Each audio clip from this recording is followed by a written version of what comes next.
The mutton here is quite good. It comes from Norvale-owned farms, yes? Wherever else I might say about the Norvales, they are excellent at managing farms. The Blake mods are better suited to producing artisan products.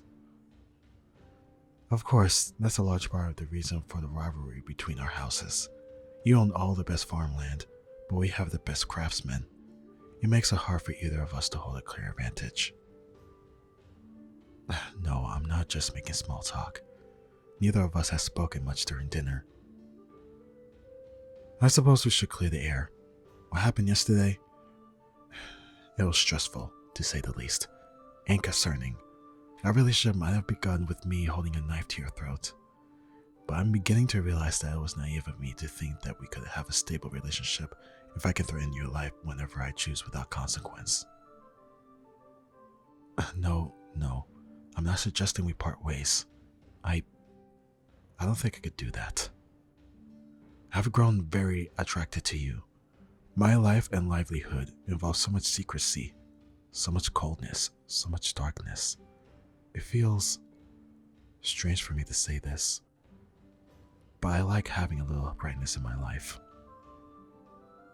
I don't like what's happening right now. The distance that's grown between us because of yesterday's incident. You told me that I should be more vulnerable. Well, what I'm about to say makes me feel extremely vulnerable.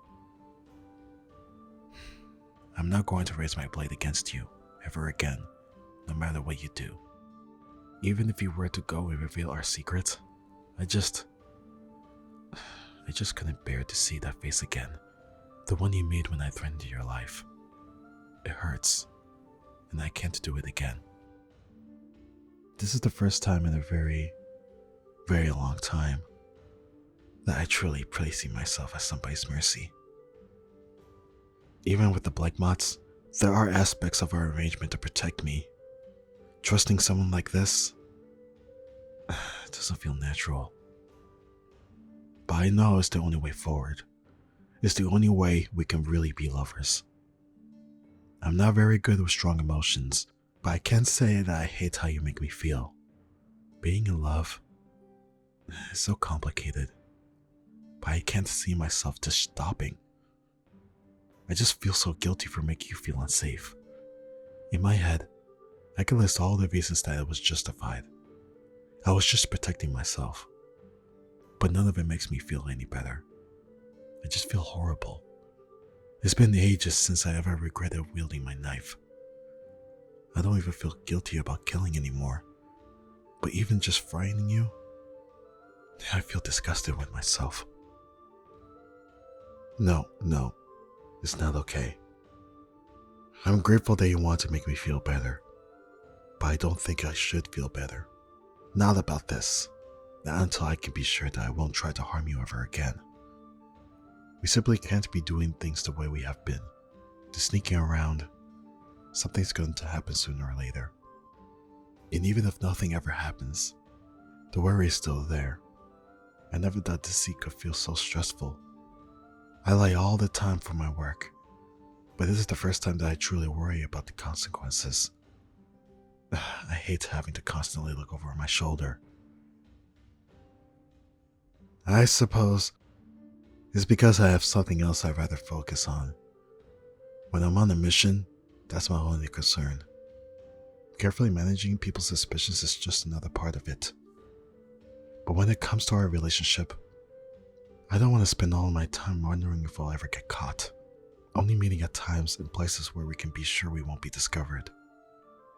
I want this to be easy, effortless even. I feel lighter when you're around, but the secrecy gets in the way of it. If we only could leave the shadows, we could be so free. That's what I want. I want us to have an open, honest relationship.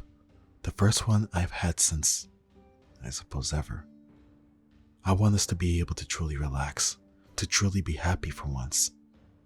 But of course, we can't.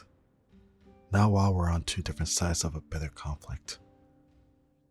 There has never been any bloodshed between the Blake mods and the Norvales, at least not openly.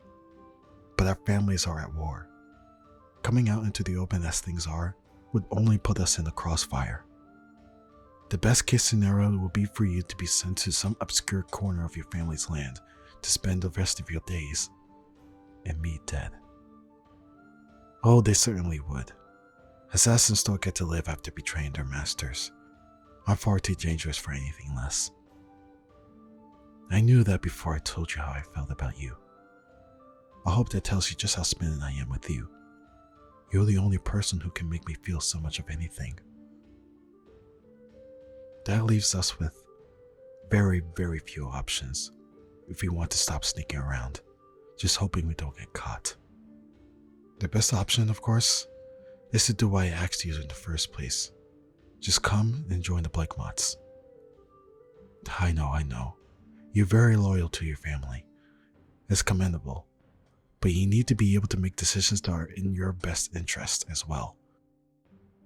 You do want this, don't you? For us to be together? It really is the best option. The Blackmots can take good care of you. Even if I were willing to join your family, they want to be able to protect me from the Blackmots' revenge. Well, that was the answer I was expecting. Though I held out hope you might reconsider. It's a good sign in the end. You're a very loyal person, which is promising for our relationship. I do wish you could be more flexible about this particular thing though. If that's your final answer, I do have another plan. Even calling it a plan at this point is generous, but seeing that neither of us will deflect to the other side, the only remaining option is to simply end our family's rivalry. It's technically possible, I believe, but it's by far the most difficult and risky option. It may be the only one available to us. You sure you don't want to become a Blackmot? Yes, of course. Well then, this is the thought that I have. I mentioned it earlier, but our families have different strengths. The land that the Norvels control is the best farmland. We Blackmots have farmland too, but not as much. But we have more talented craftsmen. Again, you have craftsmen too, but not as many. I think the problem is that each of our families wants what the other has. We want to have both of the best farmland and the best craftsmen. So both of our families are spending incredible amounts of money to cover our weaknesses, to try and pull competition away from the other until they collapse, and their spoils go to the winner. The Blackmots have spent a fortune trying to make our farmlands fertile, and I know you Norvos has spent just as much trying to train better craftsmen. It's possible that we were to sabotage those efforts. That is to say, make each family give up on trying to improve their weakness resources, and simultaneously planting the idea to cooperate with each other. Both families could be better off. If our families stopped trying to compete, we could both become richer for it. You Norvels could focus all your money on making your farms even more productive and selling your goods to the Blackmots. We can use our high quality materials to make better products. Then all the people that rely on us could be better taken care of as a result. The problem is, neither family thinks the other would ever agree to such a thing. If this works, our families would no longer have a reason to forbid our relationship. Why, it could even become a symbol of the partnership between our houses. But if it fails, we'll almost certainly get caught. Yes, I'm willing to risk it if you are. At this point, I couldn't possibly consider ending things between us. If this is what it takes for us to be together, then so be it. We'll have to come up with a more comprehensive plan later. It's going to have to be absolutely flawless. I think that's the first time you ever said it. That you love me. I love you too. I truly do. It's more than infatuation now. I know it. I truly do love you.